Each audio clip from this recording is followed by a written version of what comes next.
And welcome back to the Homemade Podcast of Sports with your host, Jay Pops. Guys, what are we talking about on today, okay? Just like I told you guys on the previous podcast, this is the bye week, right? So a lot of guys are getting healthy for the Texas A&M football team. But I also said, I want you guys to just think about a couple of things going into this bye week, being that we face Auburn on next week. So, couple of things to think about here, right? And, hey, we'll just jump on into it, okay? We'll just jump on into it. So a couple of things to think about, man, is number one, that Auburn defense.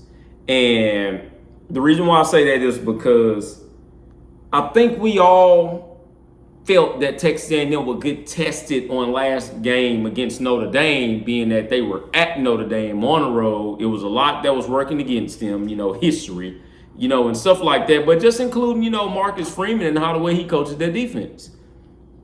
However, I think that this is the first real SEC test, but this is really like the first test, period, okay? Because Auburn is going to be your first very good defensive team that you will have to go up against in this league. Now, granted, we'll see how they look against Oklahoma and stuff like that. But this is going to be like really your first good defensive test at home, okay? How will you do? Well, how do you respond when you are the marked opponent at home? All right, we're just going to have to see how that one will come about. Of course, LSU will be your second very, very elite defense, right? That's kind of like how LSU is looking right now. LSU is looking like that old LSU. But we'll pretty much see how the rest of that season goes. And that game is just so far up ahead. We'll see how they look when it comes to that time. But Auburn is going to be your first real defensive SEC test, right? As of right now, like I say, that defense is top 10 in the nation, okay? This offense is top 25 in the nation. I think as the season goes along, this offense will probably be top 10 in the nation, right? I don't feel wrong for saying that at all, being that we've all seen what this offense can do. As of right now, this offense has scored like 40 plus points a game. I'm not going to say that'll happen every game. But if you give me Mario Craven and KC Concepcion and stay healthy throughout the entire year and Marcel Reed, I think this offense probably will score about 40 points almost every game, But as of right now, Auburn will by far be your biggest test, right? Like I say, LSU and then Texas at the end of the year on the road. It's crazy because you got LSU and Texas on the road, okay? And when I tell you that those games are going to be sold out specifically for you, because it's probably going to be like a top 25 matchup, then get ready for that, okay? So I do expect to see that a whole lot. So like I say, a couple of things to watch. Number one, that Auburn offense. Number two, that Auburn running game. As of right now, Auburn is like a top 15 team in running the football, okay?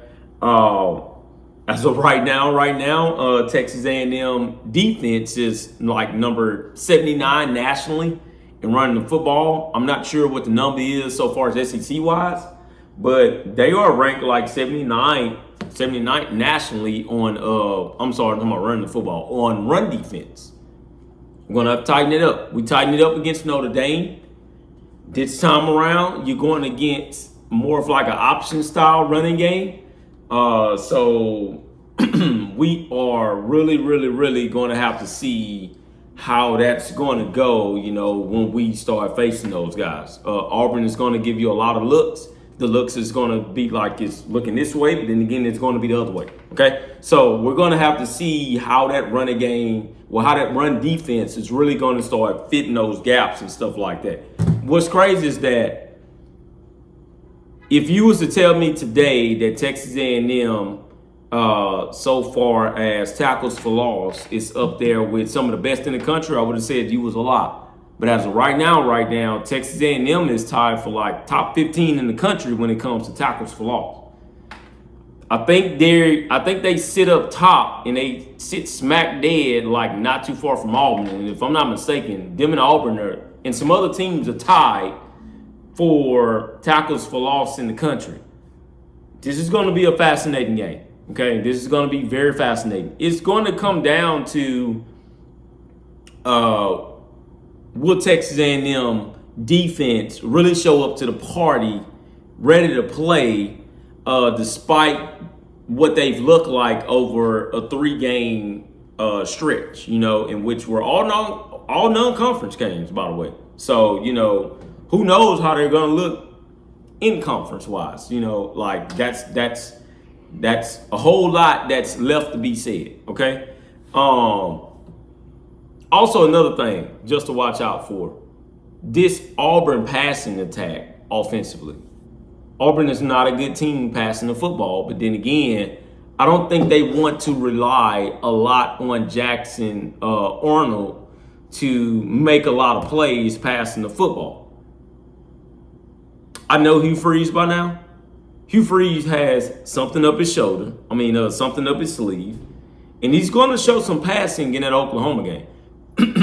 I also think that he's going to show some passing game when he comes down here for Texas A&M.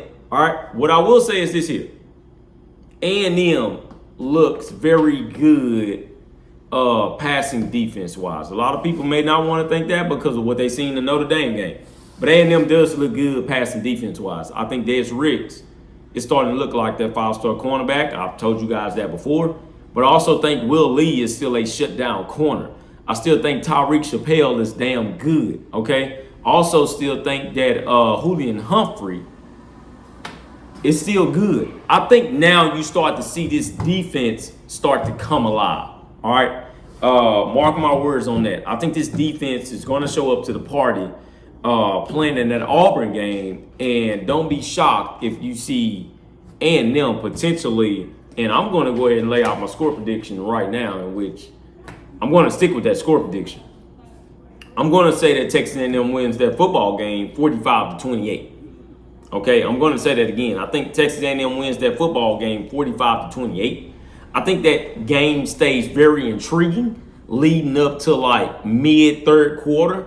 And then that's when I think Texas A&M finally starts to pull away offensively and start to just kind of like, I don't know, something is going to happen in that game where it's going to be like, wow, Texas A&M is starting to pull away. That's my honest prediction. But then again, you could get Texas A&M getting this Auburn team in there with the win, and Auburn is coming off that win, feeling good, and Texas A&M can literally smack them dead in the face like they done against Missouri, and they can hang about 41 on them. Okay. Also, another thing to watch here. Auburn has some dudes on that defensive line, okay? And I really want to see that defensive line up against A&M offensive line. As of right now, Texas A&M is one of the best in the country. I'm talking about like top 15-ish at giving up yards for loss. Giving up tackles for loss. Look, we all said it coming into the season. This offensive line was going to be one of the best offensive lines in the country. They have not disappointed me so far. I don't know about the rest of you all, but they have not disappointed me so far. This offensive line group, they're pretty much already jailed, but they're looking to do a whole lot more than what they're doing as of right now.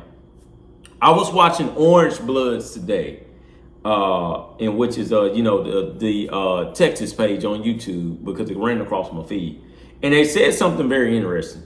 And they brought up what Mike Elko had said leading up into this season. And Mike Elko said that, man, looking at those teams all around the country, you're talking about, the good playoff teams and stuff like that. Those guys have multiple NFL stars. Well, coming into this year, I think we now have multiple NFL stars. But Mike Elko said like about, 10 or 12 NFL, prospects, stuff like that. He was saying like that's what you really need in this day and age of college football to actually like get to the top and, pretty much win the championship. And, you know, the guy on Orange Bloods was like, I heard him when he said that, but he also said this here. He was like, as of right now, you know, Texas A&M has about a good, probably 9 guys for sure that are going to go to the NFL Combine. And, you know, he only said 9. You know, he didn't say 10 or 11 or nothing like that. But his whole point that he was making was that, man, they have some dudes on his team. And one of that group, one of those elite groups was the offensive line. This team has given up probably, I think, about 2 sacks, I want to say. They gave up no sacks against Notre Dame. And I know that was very frustrating, but still we only won the game by like 1 point. I'm telling you guys this. Auburn is not a better team than Notre Dame. They're not going to play the style like Notre Dame is playing. I'm going to tell you that right now. This is a true SEC team, but they do not have the style like Notre Dame has, right? That's not an elite team. We can't come out there and make Auburn look elite. They will look elite on defense. Okay, that one I will say. But KC Concepcion and Mario Craver, they're going to create their own offensive plays, in which are going to be the plays it's called. But they're going to create their own offense, all right? Because yards after catch for KC Concepcion, Mario Craver is in his own world right now. Those stats are totally ridiculous. I am looking for guys like Terry Buston. I keep on saying this, right? That guy is going to make a play in a very, very big game. I think this is the game, and I said this last game, that was the game where you're going to see Terry Buston step on the scene. Also think this here because Auburn is, like I say, top 10 in run defense. Well, top 10 in defense, period. Auburn is also top 10 in run defense. I think they're going to try to, I believe that A&M is going to do their best to make a statement running-wise in this game. And that's going to be, and whether that's getting Marcel Reed involved in his own run, getting Le'Veon Moss, Reuben Owens, Amari Daniels all involved in the running game, I think they're going to be dominant in this running game, in this game. But I also think that Marcel Reed is going to walk away from this game with about 250 passing yards, maybe even more. And I think KC Concepcion is going to get his average, which is like about 70, 80 yards a game. And I also think Mario Craver is going to come away with like 100 yards a game. Also think Terry Busty will come away with like 50. This offense is insane, and it's pretty much like pick your poison. And the minute you pick your poison, I think Texas A&M has arisen to the point to where they're like, okay, well, if you're going to pick that, I'm going to do this. And I don't think a lot of teams have an answer for it. Now, we're going to run into somebody that's going to have an answer. And the team that I'm looking at, in which is not going to be a trap game per se, I think Mississippi State. And they're going to have to really they're going to have to play Mississippi State. Texas, I think that's self-explanatory. LSU, I think that's self-explanatory. I think they're going to run into the game against Mississippi State, and we're going to be at home, and they're going to have to really play this team. You know, and I think they're going to rise up to the challenge, but, you know, that's me looking ahead. But I'm going to say Mississippi State, man, because I think Mississippi State is going to be good. I think Auburn is going to be a very good test for this team. All right, and I could totally be wrong about Mississippi State, in which A&M may just blow out Mississippi State. But if I'm looking at it right now, Auburn is the first team. You have to put some things together offensively to where it's going to confuse that offense. Okay. And also defensively, you got to confuse Jackson. The running back for that team, in which I forgot the guy's name, but he's one of the leading rushers, period, for all of college football. That's Auburn. That's literally Auburn. That's how Auburn has forever been able to win games, you know, despite Cam Newton. But even when Cam Newton was playing, Cam Newton ran the football. All right, but he ran and passed, you know, but that's Auburn football, okay? But guys, that's pretty much it. That's all I have for you guys on today. Please don't forget to subscribe to the podcast. I love all of you. Okay. Please drop your comments below and stuff like that. And guys, please don't hesitate. Start putting a little bit of money in there. I still don't have no clue of how this money thing works. But guys, start, dropping a little cash, stuff like that. All right. So please, if you don't mind, please hit that subscribe and that like button. And I will talk to you guys on Saturday, hopefully, when I do the reaction to, some games that went on and stuff like that. Remember, I'm still working out the kinks. I want to do a live game, really, like do a live game. All right, so you guys be looking for that. All right. So I love all of you guys. And once again, hashtag gig 'em.